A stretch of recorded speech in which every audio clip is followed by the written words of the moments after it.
역사를 공부하다 보면 동시대에 다른 곳에서 도플갱어를 볼 수 있는 기회를 가질 수 있는데, 이는 그것을 인식하고 있을 때에만 가능한 것으로 잘만 활용하면 조작된 역사의 틀을 바로잡을 수 있을 것입니다. 자, 이들의 역사를 비교해서 우리의 역사가 분리되어 다른 곳에 이입되었다는 사실을 밝혀봅시다. 중앙아시아의 역사 티무르 제국이 바로 우리의 역사입니다. 티무르 제국 왕과 조선 왕의 비교.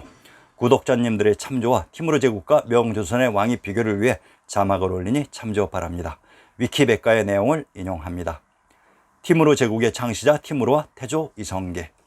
태조 이성계와 티무르는 동일 인물입니다. 그러면 왜 조선과 티무르 제국과 명나라를 한꺼번에 비교하시지 떨어뜨려 비교하는 이유에 대해서 질문하실 수 있을 것입니다. 이유는 조선의 역사를 각색하여 부분적으로 분리하여 명나라와 티무르 제국에 삽입시켰는데, 티무르 제국은 설마하니 조선의 역사와 이곳 중앙아시아의 역사를 비교하겠는가 하는 방심에 왕의 순서를 그대로 조작 이입했고, 명나라의 역사는 조선의 왕들의 순서를 바꾸어서 이입했기 때문에 순서를 정리해야만 합니다. 티무르와 이성계의 성계는 동일하게 몽골의 천호, 만호와 관련이 있는 집안입니다. 티무르와 이성계는 전쟁에 나가 단 한 번도 패한 적이 없었다고 합니다. 티무르의 후손들이 제국 왕조의 이름을 구르칸이라고 불렀습니다.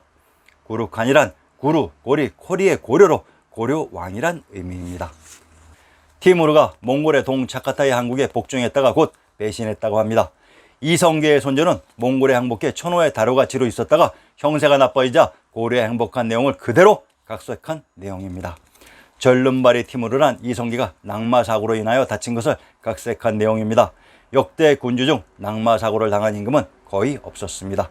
티무르 제국의 티무르가 이성계입니다. 하릴 술탄과 정종 이방과 샤루우와 태종 이방원.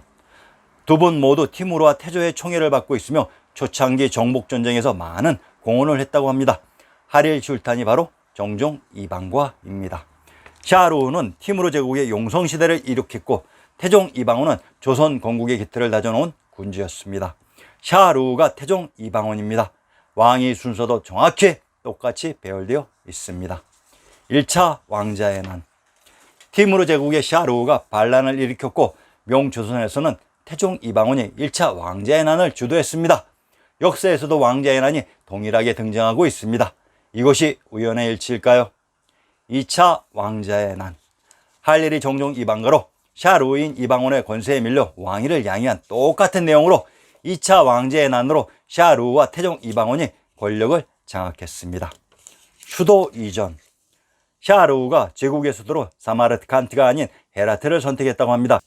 즉 태조 이성계는 한양의 도읍을 정했으나 정종은 왕자의 난을 이유로 개경으로 천도했지만 태종 이방원이 다시 한양으로 환도한 것을 각색한 내용입니다. 중앙아시아 사마르칸트와 헬라트의 지명을 밝혀보겠습니다. 사마르칸트는 히랍에서는 마라칸다, 중국에서는 강고라고 불렀습니다. 지명 끝에 붙는 드는 트, 터, 탄, 땅의 의미로, 산은 하샤의 샤카이며 마르란 마을 부도의 의미로 샤카 부도인 박토와 정확히 같은 말입니다. 사마르칸트의 마르란 마르세유의 마르는 마을 부도 수도이며, 세는 뭐뭇의 소유격이고, 유는 이오니아 요양으로 이오니아의 부도가 마르세유입니다. 천하의 중심 금성천부가 있었던 곳이 요양이었습니다. 몽마르트란 몽은 바토로 박토 밝음이고, 마르는 마을 부도이며 트는 터 땅으로 밝은 부도터입니다. 전부 순수한 한글입니다. 사마르칸트를 수소와 신당서에서는 강국으로도 표기하였다고 합니다. 경상도 진주의 군명 강주가 바로 사마르칸트 강국으로, 역사 속 진주는 진한수당의 궁궐들이 모여 있었던 왕부의 중심 지역이라고 했습니다. 헤라트란 헤라는 헬라 히랍, 역사 속 그리스인 그루지아이고, 트는 터 땅으로 아프가니스탄의 지명 헤라트와 이란의 수도 테헤란은 정확히 같은 말입니다. 테헤란의 테는 트, 터 땅이고, 헤라는 헬라 히랍, 역사 속 그리스인 그루지아입니다. 테헤란이 바로 히랍터라는 의미로 이란에 더 가까운 곳에 원 그리스가 있었고, 그것이 바로 그루지아였던 것입니다. 울루그베그와 세종대왕. 울루그베그와 세종대왕은 동일 인물로 티무르 제국과 명조선의 전성기를 이끈 인물입니다. 울루그베그는 천문대를 만들고, 세종대왕은 천문과 관련된 혼천의 앙부일구, 자경로, 추구기 등을 만들었다고 합니다. 내용이 아주 동일합니다. 샤르의 치세 카슈가르 지역 타라는 세종대왕의 사군 육진 개척과 대마도 정보를 각색한 내용으로 카슈가르란 고려 개경이라는 의미입니다. 동일한 시기에 동일한 분야에서의 관련된 치적이 등장하고 있습니다. 조선의 역사 내용을 그대로 번역만 해서 중앙아시아의 역사로 이식한 것이 그대로 눈에 보일 정도입니다. 아부사이드와 세조 이수지. 아부사이드와 패권을 다툰 티무르의 후손 흑양조 백양조는 세조의 형제 임평대군 금성대군과 사육신 생육신을 각색한 내용입니다.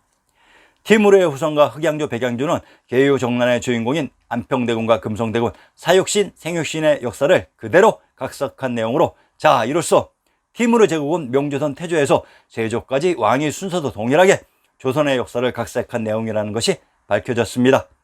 그러면 티무르 제국이 인도의 세군 무굴 제국은 과연 무엇일까요? 아부사이드는 티무르의 증손자이고 세조는 이성계의 증손자입니다. 바브르는 아부사이드의 손자이고 송종은 세조의 손자였습니다. 무굴 제국은 마갈 제국이기도 합니다. 마는 어마어마하다의 큰 의미이며 갈은 가리로 고려입니다. 대고려가 바로 인도의 무굴 마갈 제국입니다. 다음 회에서는 송종대왕에 대해 밝혀드리겠습니다. 많은 관심과 구독 부탁드립니다. 감사합니다.